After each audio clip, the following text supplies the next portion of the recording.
G'day, welcome to the Opal Mills channel. And today I've been cutting a few little stones, very small, very beautiful. This one's got some gorgeous colour all the way through it, top and bottom. And a couple other ones I might as well show you while I'm here. It's another little tiny high dome, round, again full of colour. And this one, but the main focus then was, as this was just a little chip out of a parcel I bought back from Andamooka, and today I'm now going to go ahead and I think carve some of this rough, as it's a bit odd shaped, it's got a few issues, but again that beautiful colour of the last stone, only bigger. And so I'm keen to see what can come of it without losing too much of it to the damage. So if I have to cut a stone, I'll cut a stone, if that's all that's left of it, in there somewhere. But hopefully it comes good under there and the colour stays strong enough to get a decent face. Not sure what the under there will do yet. So I'm going to go ahead and start carving that, and also a couple of little bits I'll just tidy up and see if there's some little stones that can come out of them. Not sure if that travels through all the way. This is some very bright crystal material, translucent. So might be a bit thin out this edge. Might be a little stone over that side. A bright one.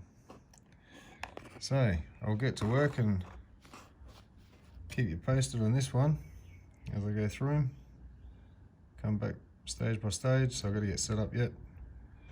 So I'm going to hit the pause and I'll be back before you know it. Okay, I'm all set up. So I've got my 200 grit, diamond sintered and Dremel bit, and I'm not going to go too hard on it. That's why I'm starting with a 200 as opposed to the 150. So I'm just going to start around some of these reddish spots that clearly cracks into, that have been filled with a stain, and see if it needs to eventually maybe be sawed to accommodate, to maximise, rather than just grind it all away for no good reason. May make an executive decision. So I'm going to start, and I'll come back. I'll try and make it more often than not so you can see the stages as it comes down, and hopefully watch another gem be born. With colour like that, it's showing great promise. So it's shaping up okay. This end's pretty clean, and under there till about that line there. I don't think it goes in too far beyond all that. So I think I may have to now take this top off. There's not much left of it this side, it's pitted. That may be a tiny little stone in there, but if I take it off, I'd say around this line. Go for that line there.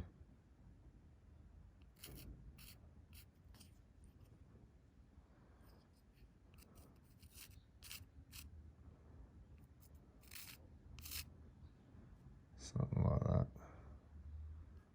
Just knock that top off it and keep the bottom half as a whole carving. or it's turning more into 1-2 stones, and this will just get too pitted. So I think I'm better off just going over to the saw quickly and slicing it off before I make too much of a mess of it. So I'll come back and show you.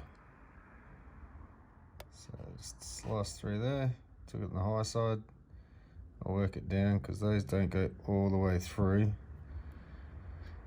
So I can just eat away those side bits. That does go in a little bit further than I thought. So I'm glad I did this. And also there's something I noticed here. Will have to come out. Not sure if you can pick it up on here. So that little line right there is a bit of a flaw. This bit here will lift out.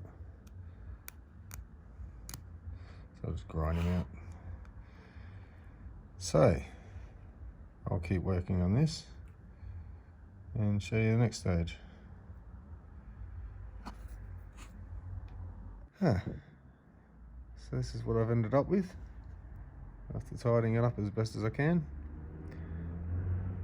And I don't think cutting a conventional stone out of it would have yielded much, if you consider the shape of it at the moment, with all the pips that had to go in to get all the horribleness out. There would be a very nice stone in there, but yeah, you'd miss all the rest of this. Someone in the future may want to cut it. If it ever gets damaged or anything, it could also be repurposed. Sometimes that happens. Stones get scratched or damaged and need reworking. But for me, I think I'm going to leave it in this shape because I like it. And I'll just tidy her up from the 200 that I've done. I'll go on with the 400 grit. And I think it'll be a very nice pendant stone. Gorgeous. Well, that gold, I love that gold there. It's got some nice pinks underneath. I'm not sure if they'll disappear by the time it's polished. All of it's got colouring around it. Sometimes it looks a bit potchy, but then you turn it and it lights up. So it's colour all the way through.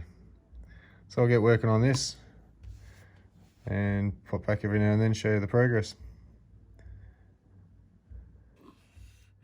This is after the 400 and the 600.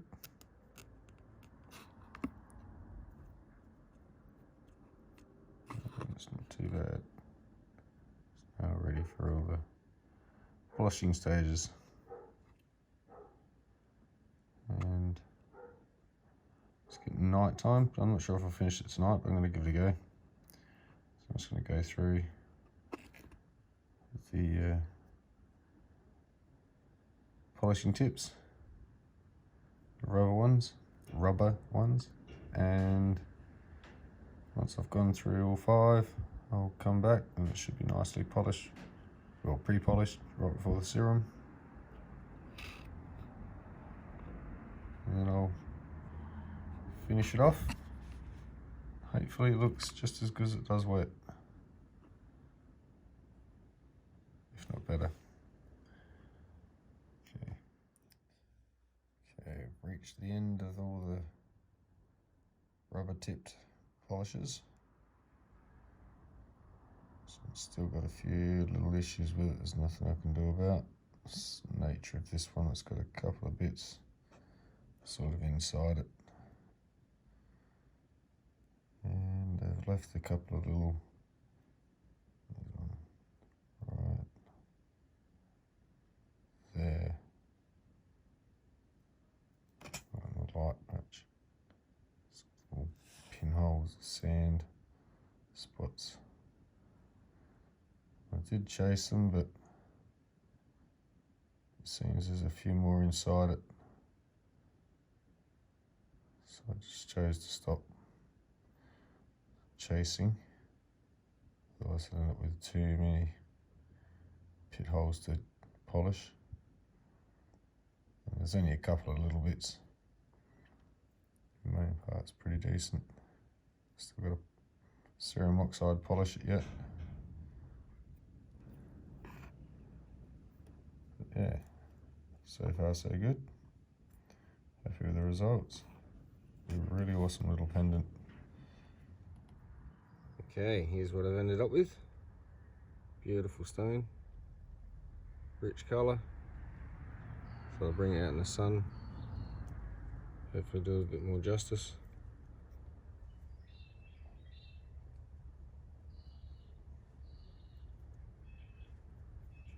I think that'll be very beautiful in a pendant. I don't think I'll have too much of an issue setting it. I do all the setting myself, so I can do this sort of thing and not have a problem getting it into a piece of work. And I work with silver, mainly for affordability, and this will be up on my eBay site eventually, under the same Opal Mills, the Opal Mills name, and a few of the other pieces that I've worked on, and a couple of other pieces that I had before I started the YouTube. But I'll be getting on as many as I can, trying to accommodate for some cheaper price range as well, not too expensive. I'm not after big bucks, just enough to make it worth my while and do some more. So I appreciate all your support, and subscribing would be good if you haven't. I'd like to live stream some of this eventually. YouTube will require me to have, I think it's about 1,000 subscribers before I can mobile live, and that's what I'll need to do to get you around the countryside with me, show you what I do. So till next time, hope you enjoyed. Thanks for your time.